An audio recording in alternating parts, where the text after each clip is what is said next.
Video में हम control flow statement के दूसरे प्रकार यानी कि लूपिंग स्टेटमेंट के बारे में बात करेंगे। जैसा कि हम जानते हैं कंट्रोल फ्लो स्टेटमेंट दो प्रकार की होती है, पहला होता है कंडीशनल स्टेटमेंट और दूसरा होता है लूपिंग स्टेटमेंट। तो इस वीडियो में हम लूपिंग स्टेटमेंट के बारे में बात करेंगे। अब लूपिंग स्टेटमेंट होता क्या है?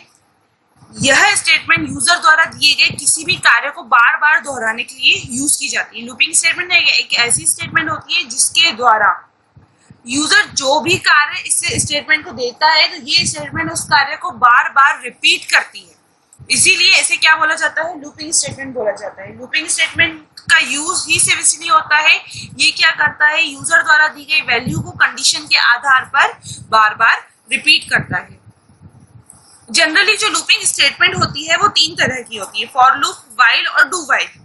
अब लूपिंग स्टेटमेंट के किसी भी लूप के बारे में बात करने से पहले हमें ये मालूम होना चाहिए कि लूपिंग स्टेटमेंट में कितने स्टेटमेंट्स का यूज हम करते हैं। चलिए आते हैं, सबसे पहले देखते हैं लूपिंग स्टेटमेंट में तीन तरह के स्टेटमेंट्स का हम यूज करते हैं। नंबर 1 होता है इनिशियलाइजेशन। इनिशियलाइजेशन मतलब लूप चलना कहाँ से शुरू होगा, वो कहलाता है इनिशियलाइजेशन। जैसे यदि मैं बोलूं मुझे 1 से लेकर 5 तक की वैल्यूज को प्रिंट कराना है, तो उसके लिए मेरी लूप की शुरुआत कहाँ से होगी? जाहिर सी बात है 1 से प्रिंट कराना है तो 1 से स्टार्ट होगी। कंडीशन दूसरी स्टेटमेंट होती है, कंडीशन की यूजर जो वैल्यू है लूप कब तक प्रिंट करेगा, जब तक वो कंडीशन ट्रू पाई जाएगी। जब तक कंडीशन ट्रू होगी तब तक वो स्टेटमेंट को एग्जीक्यूट होगा। जब कंडीशन फॉल्स हो जाएगी उसी टाइम लूप चलना बंद हो जाएगा। इंक्रीमेंट डिक्रीमेंट कि भाई यदि अगर हम लूप चला रहे हैं तो उसमें इंक्रीमेंट हो या फिर डिक्रीमेंट हो, क्या होना चाहिए? इंक्रीमेंट होना चाहिए, डिक्रीमेंट होना चाहिए। जब यदि हमें कोई नंबर 1 से लेकर 5 तक प्रिंट कराना है, सबसे पहले वैल्यू 1 आएगी तो उसमें क्या होगा? इंक्रीमेंट होगा तब 2 आएगा या फिर डिक्रीमेंट होगा तब 2 आएगा। जाहिर सी बात है इंक्रीमेंट होगा तब 2 आएगा।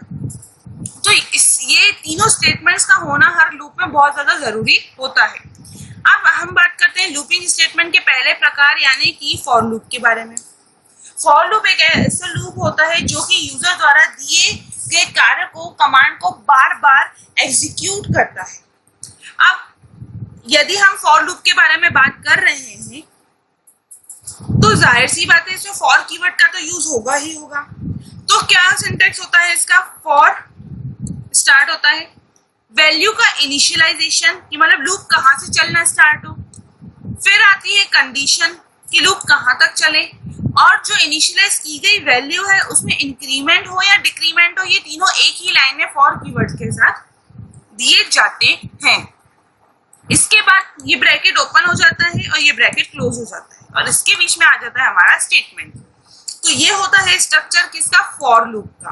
फॉर लूप का यूज सिर्फ और सिर्फ इसलिए होता है कि यूजर द्वारा दिए गए कमांड को ये क्या करता है? बार बार रिपीट करता है, एग्जीक्यूट करता है। इसमें तीनों ही स्टेटमेंट, लूपिंग की जो तीनों स्टेटमेंट होती है, इनिशियलाइजेशन, कंडीशन, इंक्रीमेंट, डिक्रीमेंट, वो तीनों स्टेटमेंट्स एक ही लाइन में लिखी जाती हैं फॉर कीवर्ड के साथ।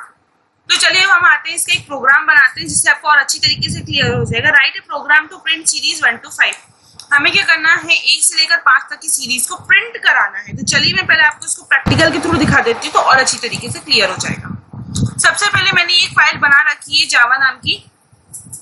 इसके अंदर मुझे क्या करना होगा? सबसे पहले स्क्रिप्ट ओपन करना होगा। ये मैंने स्क्रिप्ट ओपन कर दी। इसके बाद स्क्रिप्ट ओपन करने के बाद क्या करना होगा? हमें लूप चलाना है। बट लूप चलाने से पहले हमें क्या करना होगा? वेरिएबल को डिक्लेयर करना होगा। तो हम क्या करेंगे? वेरिएबल को डिक्लेयर कर देते हैं VARI। आई में ले रही हूँ लूपिंग वेरिएबल, तो आई आ जाएगा। फॉर लगाएंगे और ब्रैकेट ओपन करेंगे। हमें प्रिंट करानी है सीरीज कहाँ तक? 1 से लेकर 5 तक। तो स्टार्टिंग कहाँ से होगी? ऑफकोर्स 1 से होगी। For I = 1। अब कहाँ तक प्रिंट करानी है? 5 तक। तो लूप कब तक चलेगा? जब तक हमारा 5 नहीं आ जाता। I <= 5।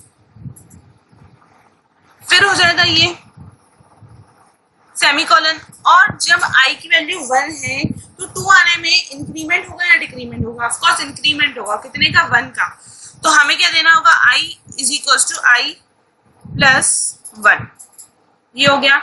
इधर ये ब्रैकेट ओपन, लूप का ब्रैकेट क्लोज। अब हमें स्टेटमेंट में क्या देना है, document dot write bracket open I की वैल्यू। चलिए अब मैं आपको तरह रन करके दिखा देती हूँ। यहाँ पे आ जाएगा कॉलम, फाइल में जाते हैं, सेव करते हैं और इसे रन करते हैं। मिनिमाइज करा, इसे भी मिनिमाइज कर देते हैं और जावा नाम की फाइल को ओपन करते हैं। ये देखिए 1 से लेकर 5 तक प्रिंट तो हो गया है, बट एक साथ प्रिंट हो गया है। तो लाइन चेंज करने के लिए हम क्या यूज करते हैं, ब्रेक यूज करते हैं। तो हमें क्या लगाना होगा, यहाँ पे break plus inverted comma BR, ये इस तरीके से। अब अगेन करते हैं, फाइल में जाके सेव और यहाँ पर आकर करते हैं इसे रिफ्रेश। आगे सीरीज, अब हम इसे थोड़ा सा समझ लेते हैं कि किस तरीके से लूप काम कर रहा है। यहाँ पर क्या है, i की वैल्यू 1, क्या है i की वैल्यू 1। तो यहाँ पर हमारे पास i की वैल्यू कितनी है, 1। दूसरा है i less than equals to 5 और तीसरा है i is equals to i plus 1, यही है। अब जब लूप चलेगा, अभी i की वैल्यू कितनी है, 1। क्या कंडीशन ट्रू है, दी गई कंडीशन, हाँ जाहिर सी बात है 5 से छोटा है तो कंडीशन ट्रू है। अंदर आने को मिलेगा, जो काम करने के लिए बोला है वो काम करेगा। i की वैल्यू प्रिंट कर दी उसने 1। एक का इंक्रीमेंट हो जाएगा, अब i की नई वैल्यू क्या हो जाएगी, 2। अब i की वैल्यू कितनी, 2। कंडीशन ट्रू है, अंदर आएगा, जो काम करने के लिए बोला है वो काम करेगा, प्रिंट करेगा i की वैल्यू। एक का इंक्रीमेंट हो जाएगा, i की वैल्यू नई वाली हो जाएगी 3। जब i की वैल्यू नई वाली 3 हो जाएगी तब वो आकर कंडीशन चेक करेगा, क्या कंडीशन सही है, हाँ जाहिर सी बात है छोटा है। छोटा है तो यहाँ पर आएगा, वैल्यू को प्रिंट करेगा i इज इक्वल्स टू 3। इसके बाद एक का इंक्रीमेंट होगा, i की नई वैल्यू हो जाएगी 4।